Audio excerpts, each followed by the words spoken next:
Welcome, today I am with Xiaomi Redmi Buds 3 Pro and I'm going to show you how you can enter pairing mode in this device. So when you try to connect them to any device, all you have to do is simply open the case and they will be on the available devices in the most cases. But if you have any problem, take a look. You have to open the case, click and hold this button for at least 2 seconds until this indicator blinks on the white, just like that. Right now you have to release that button, turn off Bluetooth on your phone, turn it on back, and then you have to simply find your Redmi Buds 3 Pro on available devices list.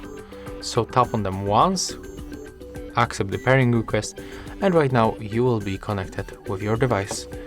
So yeah, that's how you can enter the pairing mode on this device.